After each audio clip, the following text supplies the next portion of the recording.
The patient is a 35-year-old dental assistant working at my practice and has had 1-4 and 2-3 extracted few years ago. The 1-5 was non-vital at the time of examination but has been root treated prior to implant treatment planning. The patient is currently wearing a removable partial upper denture. Her medical history is clear.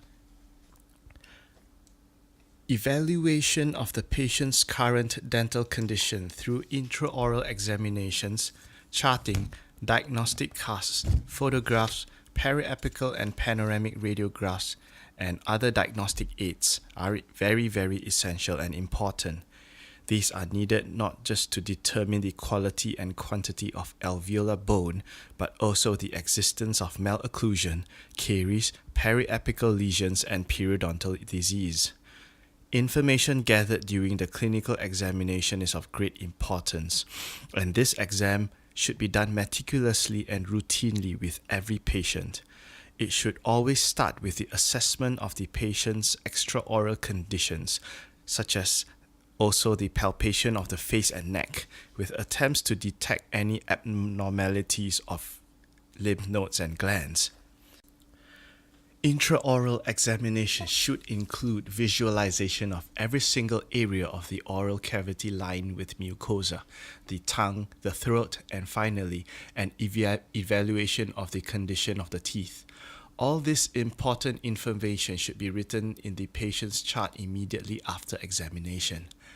Additionally, the implant dentist must obtain a complete patient medical history in order to determine proper treatment planning. Many dentists use the classification of physical status established by the American Society of Anesthesiology, ASA, to determine the planning and treatment of patients affected by systemic disease. However, this patient's medical history is clear. Specific medical conditions can minimize implant success, so the clinician must be diligent in obtaining factual information.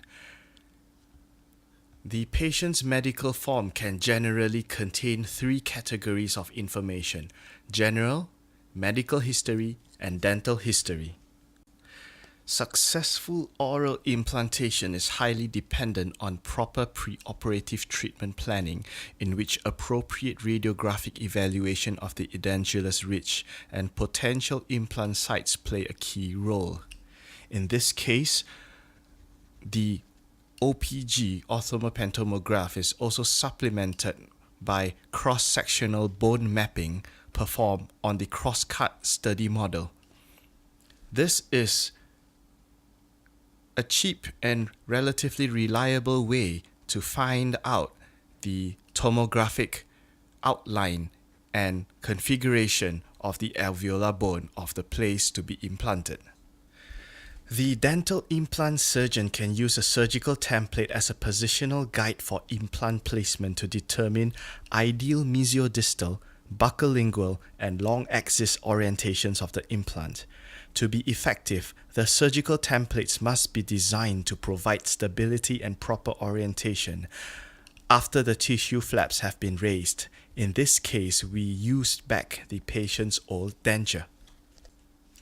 The design diameter, length, and quantity of implants will depend on the quality of available bone, the quantity of available bone, and the location of available bone, and the type of prosthodontic application desired. In this case, this is a relatively straightforward single-unit implant crown on both sides. For stage 1 surgery, the anatomy of available bone is determined by the use of radiographs, palpation, direct visual inspection of the prospective implant site.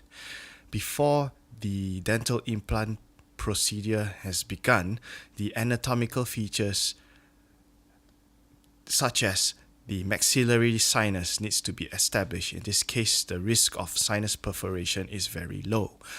After proper aseptic technique, the patient is anesthetized using routine procedures.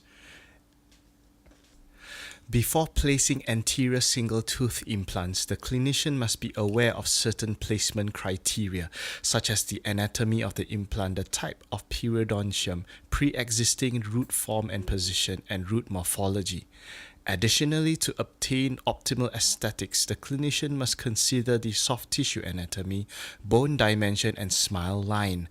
Of particular concern after the loss of an anterior natural tooth is the relatively quick and progressive collapse of the mucogingival complex. The earlier the placement of implants, the more likely it is that such collapse can be prevented or minimized. Additionally, changes in soft tissue margins can cause titanium at the gingival crevice to become visible. As a result, all ceramic restorations have become more popular in recent years to meet the patient's aesthetic demands. In this case of restoring an upper lost canine, the collapse of the buccal plate has been anticipated via previous bone mapping, and perforation of the buccal plate causing exposure and fenestration of the osseous implant has been expected. With that, exogenous bone graft has been prepared. This anticipation would not be possible without proper treatment planning. The implants are then left to be closed by primary closure and sutured. The provisionals have then been issued in the form of Maryland bridges. The implants are then left for a minimum of 3 to 4 months for complete osseointegration, and then this will then be followed by the second stage, and then finally the prosthetic stage of implants.